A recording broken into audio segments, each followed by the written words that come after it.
So the questions that we had to consider were, what is whiteness? What is blackness? And how does the author seem to define racism? So those are kind of the three questions that I think um, we would do well to guide our conversation. But I just want to get y'all's initial um, initial thoughts on the book. Well, let me say this, and this is from a very personal perspective. Two things struck me about it. One of them is the sense that comes through of the total way that being black affects a person's life, and the physical effects of that, not in the sense of higher rate of diabetes and things like that, but just the constant weight, psychological and emotional weight of having to recognize that difference and adapt and adjust for that difference. And the and the weariness that comes with that. And two things struck me about that from my own experience. One of them was in 1991, I believe it was, that the U.S. The president announced that we were detargeting the Soviet Union with nuclear missiles, where they were not always ready to go. And I happened to be involved with that kind of thing through much of my Navy career. And when I heard that announcement, I'd never really thought about it, but the effect of hearing that announcement was like I had literally taken off a 100-pound pack. There was a relief that I had never experienced in my life up to that point, realizing that we're not under immediate constant threat of nuclear annihilation. The other thing is, when I served in the NATO headquarters, basically NATO has two official languages, French and English. I don't speak French. And basically everybody worked in English. One of the officers that I worked with constantly, as far as I was concerned, was as fluent in English as I was, made an observation one day at the end of a long working day of how tired he was. And I thought he was just talking about from, working 16, 18-hour days and so on and so forth, day in, week in, week out. But he said, no, it was, even though he was fluent in English, that wasn't his native language. And he basically was constantly working to be working in that other language. Mm-hmm. And it was a constant wearing effort. It was like running a race or something or other. And those two things sort of jumped out at me. It came through in Austin Brown's talking about her experience of trying to fit in, just the constancy of the constancy. I've never been mindful of the color of my skin and its effects emotionally upon me, as she is clearly aware of the way in which her blackness affects her, and but also the surrounding and very much dominant white culture that exists, that she feels as though she's always having to accommodate to. I can't imagine the weariness that one would experience having to constantly, the word I use is code switch, constantly code switching to speak the language that you're not familiar with. And there's a degree to which I have to do that as a clergy person. You code switch to speak to people on their level, but to have to accommodate to a culture that's different than your own, which I think is how I think she defines whiteness to me, is this sort of dominant surrounding culture that she feels as though she is always trying to accommodate and participate in, even though she's a different sort of thing. She considers herself different. I can't imagine what that's like. I mean, I don't know that any of us can, but it's certainly illuminating to be privy to that. Yvonne, do you have any thoughts about all this? Leanne, I see that you just unmuted yourself. Yes, I think chapter 3, can y'all hear me okay? Can you hear me? Very good. Okay. Yes. Okay, so chapter 3 spoke volumes to me just as an educator, because she spoke of her experience in the classroom. And I know, ironically enough, she talked about her 9th grade year, and that's what I taught. And she talked about Paul Laurence Dunbar and another story, The Most Dangerous Game. Like, I taught all of those things. And additionally, I taught To Kill a Mockingbird, and it just made me ponder. I love To Kill a Mockingbird. I think it's an amazing book because and I've never thought of myself as as racist at all. In fact, I felt like I've been anti-racist, but it made me ponder, should I have been teaching To Kill a Mockingbird and with a white savior? And I know it's got a lot of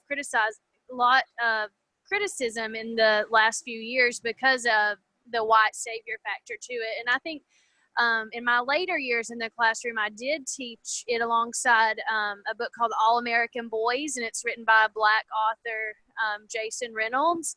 And it kind of speaks to police brutality towards our Black males and things of that nature. And I paired it alongside it, so maybe I justified it in a sense there, but I guess I never really thought, how do my Black students in my classes feel?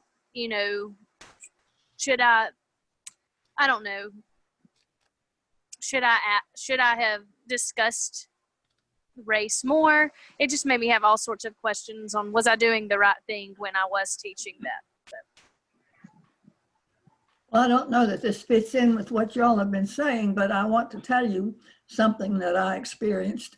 I had been a long-time teacher already and moved to this area and went to the Anniston School Board to apply for a position. And the superintendent spoke with me and said, yes, we would love to hire you, but we're not able to because of integration. This was in 60 or so. He said, we are required to place all incoming teachers to be Black or to be in a Black school if you're white. And if you happen to come in as a Black, you go to a white school. He said, that's how they're trying to promote integration. So I said, well, I don't mind going to a Black school.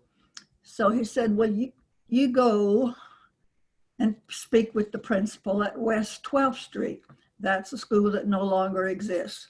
At any rate, I went out there and looked around and found the office of the principal and walked in. Now, this is funny, but it's not really my point.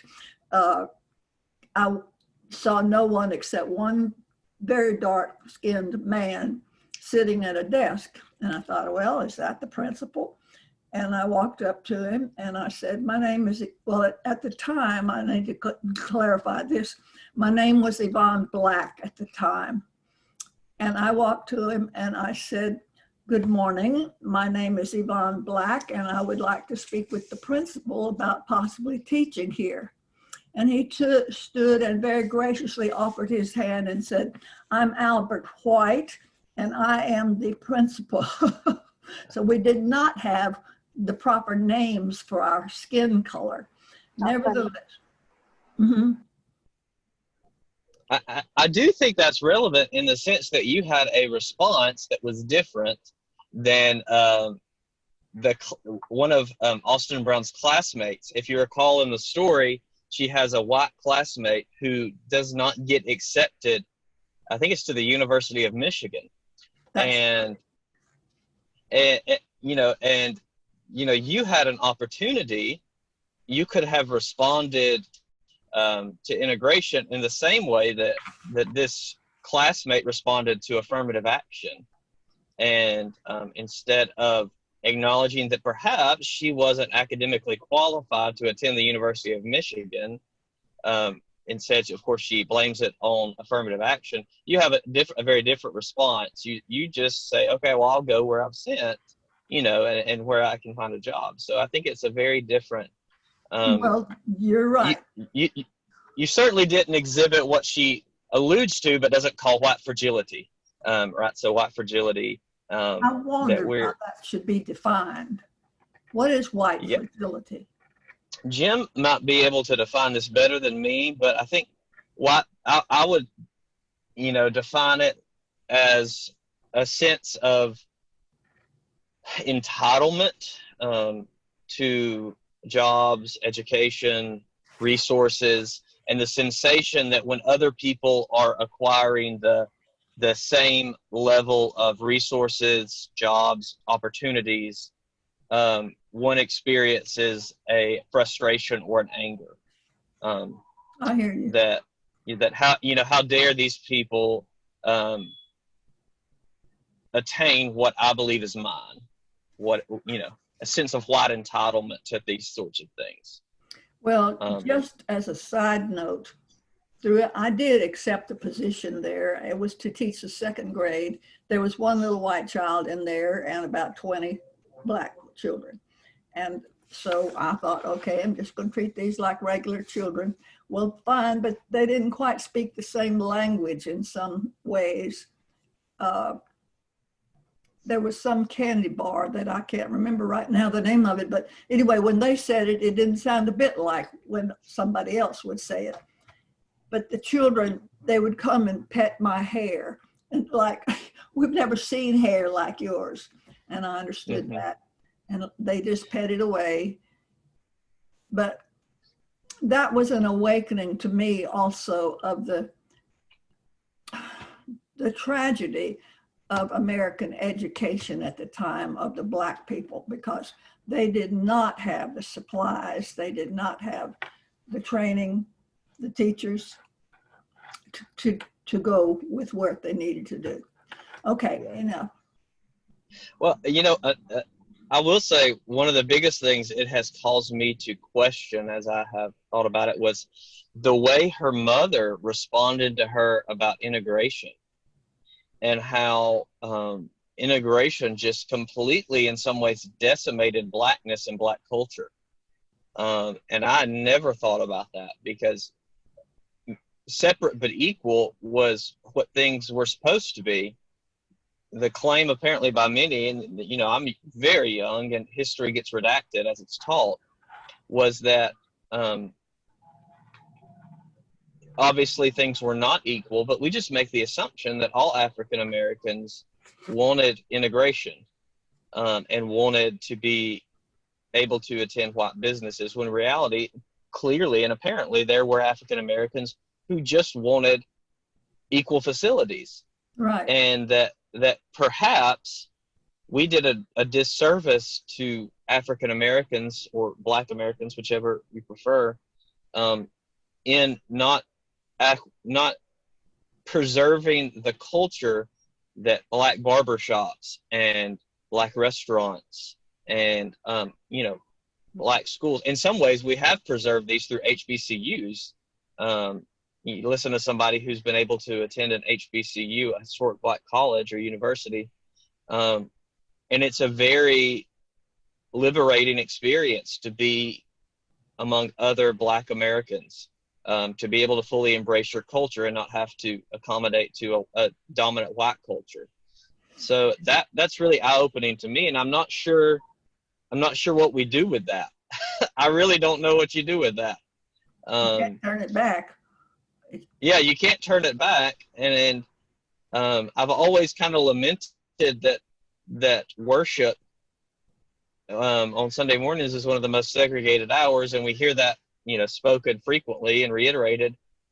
But to hear her in chapter 3 talk, or is it maybe, I think it was chapter 2 maybe, to hear her talk about her experience of Black Jesus, and experience of Black worship culture, maybe that's not so much a bad thing. I don't know. Yep. One of the things that I did when I was campaigning for the Senate here a couple of years ago, for obvious reasons, I made as a Democrat, I made a lot of effort to go to Black churches, and being raised as a Presbyterian and having had passage through Catholicism and so forth, it was a very different style of worship, and many times I was the only white person president of service.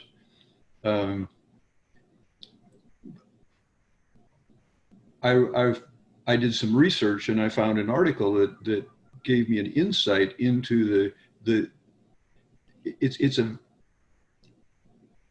it's a style, I'll call it that, of worship that comes out of a very different experience. Mm-hmm. And to me, church is, to some extent, an emotional experience, but it's largely an intellectual experience. And it took this article seeing things in that historical perspective of the evolution of the Black churches and what their role was to come understand it's a very different purpose, and it's a different method to that extent, aimed at a different purpose. And once I got the clue, it was much more. It was easier for me, and for lack of a better word, I'll say to accept, because it was very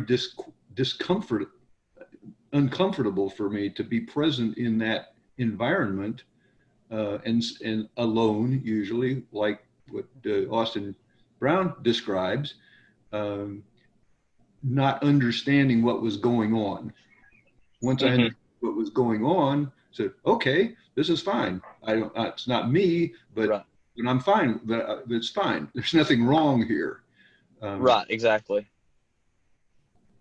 Yeah. The theology in the Black churches the emphases are different.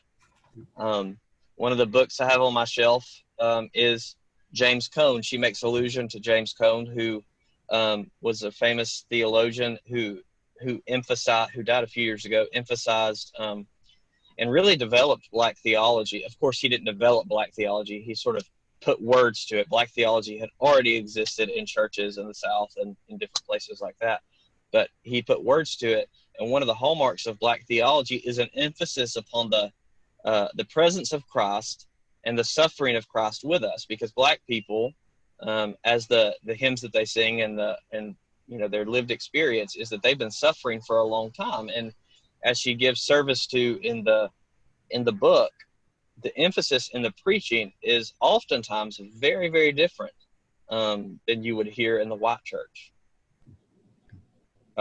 Rightfully so. If you don't mind, I'd like to jump back for just a second to the issue of white fragility. Mm-hmm. There was a quote from Jefferson Davis that I ran across a number of years ago when I was doing some research on the Civil War, that I extracted at the time because it stood out to me so much, and I have kept going back to it over and over and over again as a way of understanding much of where we are today. And this is a sort of an excising or condensation of what he scattered across a part of a page. But to me, it encapsulates so much to understand about the dynamics of our society. No white man in a slaveholding community was the menial servant of anyone. The distinction between him and the Negro elevated the white man. That was Jefferson Davis in a letter in 1851. Wow. Now, if you fast forward to George Wallace's inauguration speech as governor,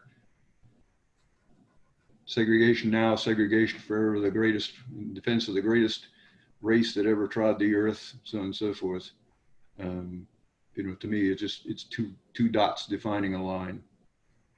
Yeah, it's very much the part of a sense of superiority, and I think one of the subtle ways that racism can be displayed, and I have to check myself frequently, and I would invite us to all do it, is to cease imposing norms, our norms, on African Americans. This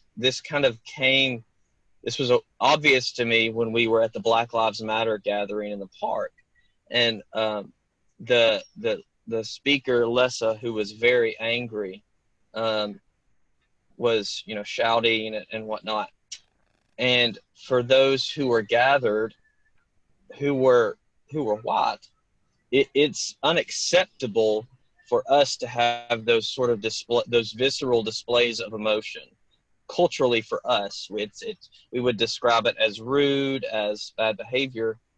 But you look into the Black culture, and they are more emotional in their displays of anger and frustration.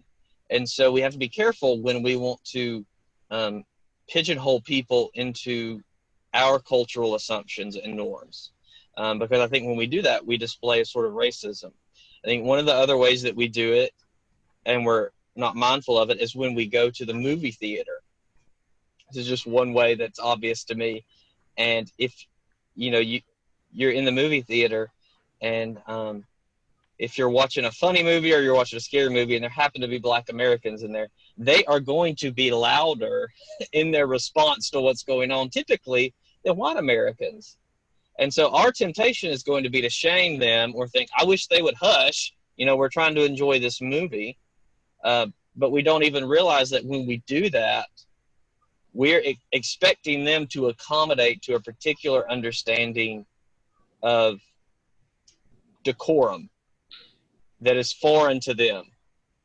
And I think there's just so many subtle ways that we do this that we don't even realize that we do it. I think in the classroom, we can see it in the way that we've normalized the English language to a very, very much a white language. And Leanne's probably going to disagree with me here. She may very well disagree with me.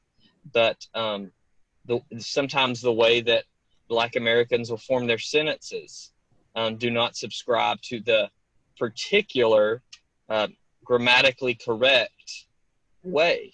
And that's a cultural difference. You can make an argument that, our standards are the way that they are. But I think there's very subtle ways that that racism still lingers in our actions unconsciously.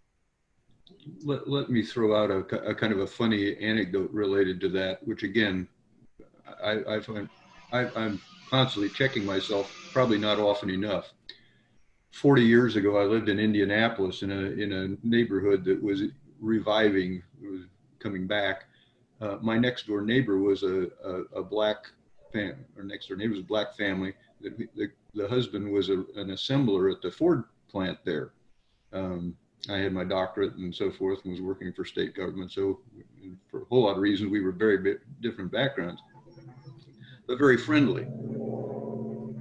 If I happened to be working out in the front yard and he got home from work, he would come over to visit, or I'd go over and speak to him. Something that I realized was very peculiar about our conversations was that we would go, instead of standing in place, we would go all over the front yards. kind of in a circle, meandering, whatever. And for the life of me, I couldn't figure out what was, why was this happening? And I was doing graduate work in sociology at the time, and one of the things got into is some studies of different cultural expectations in terms of how people position themselves in terms of distance and angle and so forth in normal conversation.